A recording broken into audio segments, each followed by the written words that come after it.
Netanyahu ने कहा है, बोला यार ऐसा करो, ईरान का लैंड ब्लॉकेट कर लो आप। सी ब्लॉकेट तो अच्छा है, इकोनॉमी टूट रही है, रेजिम के पास तनख्वाह देने को पैसे नहीं, धर धर की ठोकरे खा रहे, भीख मांग रहे, हालत खराब है, कुछ नहीं है। कह रहा आप साहब ऐसा करो, कह रहा क्या करें? बोला अब जरा ना इनका वो भी कर दो, डू वन मोर थिंग, इनका एक और ब्लॉकेट कर दो, do a land blockade of Iran. तो सी ब्लॉकेट रहेगा, लैंड ब्लॉकेट रहेगा, और इकोनॉमिक हथौड़े पड़ रहे हैं आपको। Does name ring a bell to you? महानियर, महानियर का वो जहाज याद है जो सना में लैंड कर रहा था, जिसके लिए सऊदियों ने वहां बॉम्बिंग की, फिर उन्होंने कहीं और लैंड कराया, उसमें सारे लोग तो कहते हैं death to America, death to Israel, वो वाला पूरा क्राउड भरा था। उसके बाद हथियार हूतियों के पास है, आईआरजीसी के लोग आए, आईआरजीसी के लोग डिप्लॉय हुए, पहले उन्होंने हूतियों को सऊदियों को ब्लॉकेट किया, उसके बाद कह रहे बारबर मंडेल को बंद करेंगे। उसी महान एयर पे सैंक्शंस लग गई है, ट्रंप ने सैंक्शंस लगा दी है, और जो इनके इंडिया में 2 या 3 ऑफिस है वो भी बंद होंगे, उनको भी बंद कर दिया जाएगा। बेटा या तो तुम जहाज कर लो या तो तुम व्यापार कर लो।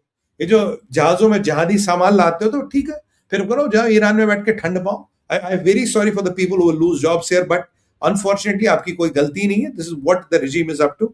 उन पे सैंक्शंस लग गई है, तो उनमें आपको उनके दफ्तर यहां बंद होने वाले हैं। और जब गवर्नमेंट ऑफ इंडिया से पूछा छबार में क्या करना, बोला नजर रखे हुए। और क्या बोले भाई, we cut our losses, we went out of Chabahar at the right time. मैंने निर्मला जी को मैंने टीवी पे I had really applaud her, मैं कहा ma'am this is the greatest decision you would have taken. Modi सरकार का उम्दा डिसीजन था, we were nothing to do with Chabahar यार। अब महान एयर पे सैंक्शंस लगी है, तो यानी कि जो ईरान पे हथौड़ा बजने वाला है, उसका लेंथ और ब्रेड्थ बहुत बढ़ता जा रहा है। The scope and the length of breadth of हथौड़ा is increasing by the day, which makes me very happy. तो आपको ये बता दें, लैंड ब्लॉकेट होने वाला कराची पाकिस्तान है, और अगर लैंड ब्लॉकेट करना तो आपको पाकिस्तान का करना पड़ेगा। तो क्या पाकिस्तान का सी ब्लॉकेट होगा, या पाकिस्तान के पेरिफेरी के आसपास अमेरिकन जेट्स उड़ेंगे, या 35 पाकिस्तान के मुल्ला मुनीर के सर के ऊपर नाचेंगे, जो वहां गया धाम धाम धड़ाम धड़ाम, ठोको सालो, जो जाए वहां पे उसको ठोको। तो ये वहां होने वाला बड़ा इंटरेस्टिंग समीकरण है, देखते हैं क्या होता है। और नेतन्याहू का suggestion very good sir, you are the best.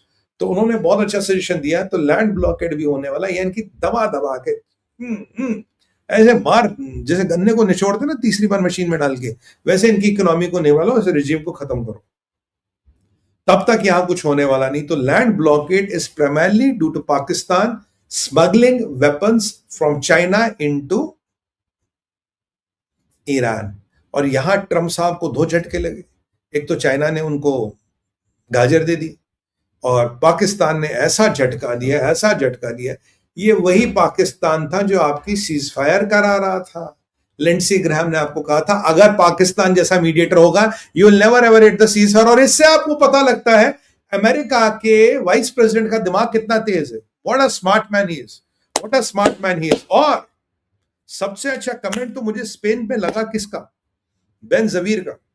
बेनज़वीर, उसने कहा I compliment the president of Spain for showing such magnanimous humanity and welcoming people with the open arms. What I urge you, sir, kindly have this open invitation for the people of Gaza. भाई कहाँ Gaza और कहाँ Spain? भाई अगर ये लाख लोग Gaza में बेचारे हमारे भाई रहते हैं, उनको भी बुला लो। गाजा में ऐसा क्या बुरा बताओ? अगर तुम मोरक्कनों को बुला के अपना जमाई बना सकते हो, तो गाजा वाले बेचारे यार बहुत त्रस्त लोग हैं, उनको भी बुलाओ ना। तो बेनज़वीर कह रहे यार गाजा वालों को भी बुला ले भाई, तो इतना बड़ा दिलदार है, तो यारों का यार है, गाजा वालों को भी बुला ले। एंड ऐसे गाजा वालों को बुलाना चाहिए। ये बेचारे यहाँ खाए फंस रहे हैं, कभी बम गिरता, कभी बारूद, कभी टनल, कभी ये होता, कभी होता। स्पेन में रहेंगे यार, वाह। स्पेनियो टमाटोरीन, वो क्या वो टमाटर वाला फेस्टिवल, टमाटोरीन फेस्टिवल में पार्टिसिपेट करेंगे। सो गाजा इन इनलैंड, अम्मा इन बुरका इन टमाटोरीन फेस्टिवल। पर अब की बार थोड़ा फेस्टिवल में हमें बुरके की भी एंट्री फिर करानी पड़ेगी। चलो वो हम संशोधन कर रहे हैं, ममदानी को चिट्ठी लिखेंगे, will write to Mamdani and tell him, Mamdani भाई बताओ क्या करें यहाँ पे। Like what a guy. Anyway, तो ये ब्लॉकेट की बात रही। अब सऊदियों का हूतियों पे मसला आ रहा है साहब। सऊदियों ने डिसाइड किया है हूतियों पे बहुत बड़ा असॉल्ट करने का। आज रात को असॉल्ट हो रहा है। अब इसमें कल रात को अमेरिका ने बमबारी नहीं की। मुझे लगता है आज अमेरिका सऊदियों के साथ जाके हूतियों की वाट लगाने वाला। हो सकता है इजराइल भी ज्वाइन कर ले। इजराइल का I am not sure, but Saudi और अमेरिका आज हूतियों की तूती बंद करने वाले। क्यों? उसके कारण है कि देखिए हूतियों के पास आईआरजीसी के लोग हैं, अब्दुल मलिक अल हूती के नीचे जो मिलिट्री वाला पार्ट था वो इसराइलियों ने खत्म कर दिया। Now what is he doing, इसने आईआरजीसी के लोग बुला लेकर था, भाई तुम मेरी मिलिट्री संभालो, हथियार आ गए, महान एयर का वो जहाज याद है आपको? मैंने कहा इसीलिए बेटा उस पे वाट लगने वाली महान एयर पे, क्यों? That was the only reason. अब फाइनली दे आर हियर, अब इन पे अटैक होगा और आईआरजीसी वालों को फिर उनकी टिकट काट दी जाएगी। कल तो वहां जो शिया मलेशिया पे अटैक हुआ था उसमें 8-10 लोग की टिकट कट गई, अब यहाँ और लोगों की टिकट कटेगी। ये अगर केसर भाई ऑनलाइन है तो जरा भाई रिजर्वेशन का स्टेटस चेक कर लो क्या है, तो वो वहां पे स्टेटस का रिजर्वेशन का आपका देखना पड़ेगा।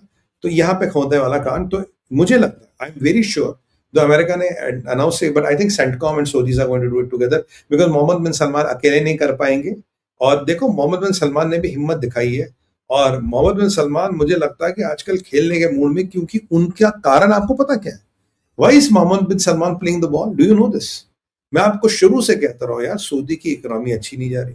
मैं आपको शुरू से कह रहा हूँ $119 प्रति बैरल के नीचे तेल बेचोगे, they are losing money, they can't survive the economy. और अगर मैं आज आपको एक डाटा बता दूं जो सऊदियों ने खुद डिक्लेयर किया, जबकि हालत उससे भी कहीं खराब है। सुमित भाई कौन सा डाटा है? मेरे भाइयों डाटा ये है, Saudi Arabia has lost contracted GDP by 4.8%. GDP contraction by 4.8%, ये 2-2.5% से घूम रहा। I don't think they were growing by more than 2% और समथिंग। तो they are already in deflation, नहीं, दे आर ऑलरेडी इन मंदी, वो मंदी में चले गए, डिप्रेशन में चले गए। 4.8%, सो दीज आर एडमिटिंग कि हमारा जीडीपी कॉन्ट्रैक्ट हुआ है, तो आप मान के चलिए 6-7% ओरिजिनल में हुआ होगा।